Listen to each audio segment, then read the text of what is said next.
Well, each week we like to break down stories from the three levels of government with CTV political commentator Scott Reid joining us live this morning. Hey, Scott. Scott, always look forward to these conversations. It's going well this morning. This is an interesting story. I think about maybe where campaigning will go when we eventually get to the federal campaign, because this Bowmanville brewery that had Prime Minister Justin Trudeau, because of the by-election taking place east of the city here, just got so much hate after the Liberal Party, candidate event. I wonder what your thoughts are. You're a former communications director. You would set these kind of things up. Well, I mean, I'm only 27, but I'm still old enough to remember when hosting the Prime Minister, or for that matter, the leader of the opposition, was an exciting privilege, and people are like, wow, I can't buy, they came by our business, came by the office building, met with people. And now I really do think this is an example of how American politics sort of bleeds into our culture, political culture, right? Now, it's a combination of online. It's I'll say anything online. I'll do anything online. So, small business owners, brewery, the host, the Prime Minister, that's a political act. Now they're under attack. Now they're under target. You see the owner of the business posting things saying, hey, you know what? I'm not a partisan. I'm not political. So I have to host this event. A bunch of people are going to drink my beer. Got to meet the Prime Minister. Like, lighten up, people. But it is going to affect this. It will affect who will agree to host candidates in the next election. Well, not only that, but it's actually like, people are going to say, you know what, I don't want the leader of the opposition. I don't want the leader of the NDP. I don't want the sitting Prime Minister in my business, because I'm going to get attacked by all the lunatics, by all the incels, by all the online trolls. And it's not worth it to me. And it's just something really crummy. It's something lost there, Yeah, there is. I can't imagine something like that happening in, his Father's Day, Prime Minister Trudeau's Father's Day. Like, the farmers threw milk at him, but it's a different... the online side of it too now as well. Maybe the online wasn't as much. And people will say and do things online that they do not have the courage to do in person.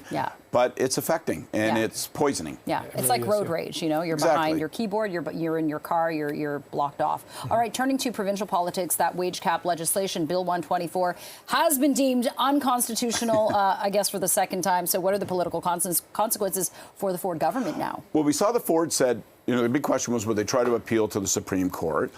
And he said no. They bailed on it. And I think that's really interesting. Here's the thing that I sort of withdraw from this. Doug Ford is a populist. He's not really an ideologue. And he's a happy populist, not an angry populist. And we see both on display a lot these days. So I'm not surprised that he made this decision, because since this legislation was introduced, capping the public salaries of, nurses, doctors, teachers, and so forth at 1% per annum, we've seen the cost of living crisis unfold. So a guy who wants to go to the microphone and say, hey, folks, we're doing everything we can. We're hiring as many nurses as we can. Nurses have never had a better pal than me. But then nurses are on the other side of this fight going, I'm getting screwed.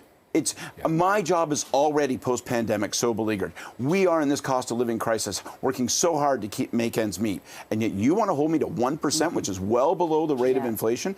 I think he read the tea leaves and said, I can't be the happy populist if I hang on to this argument, and I don't want to fight with nurses. I want to be glad-handing with nurses. So they bailed on this, and I think it's the right political read. Looks like it. Okay, let's end on this, though. Tomorrow's a big day in Toronto.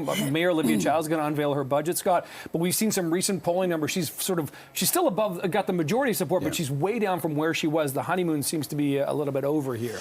Are you the kind of guys that like a jackass who shows up and says, I told you so? Because I'm the kind of jackass who says, I told you so.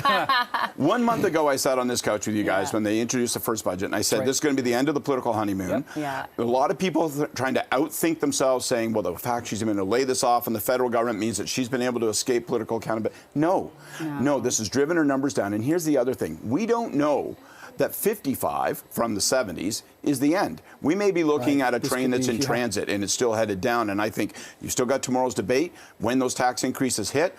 I'll give you a supreme hot take, relatively early in her term. I don't think she's running again. I think that she has made the political calculation that she's going to do certain things, and she's not running again. And I don't think she's actually as vulnerable and as concerned about these numbers as might another politician. And just watch this space, because if I'm right, when politicians are freed of the fear that they may get caned by the voters, they make different decisions, man. So just watch this space. I think we're watching something really interesting happening. Wow, okay. Well, we'll watch that space very closely. Scott Reid, always appreciate these conversations on Tuesday mornings. We'll see you back here next week. You bet.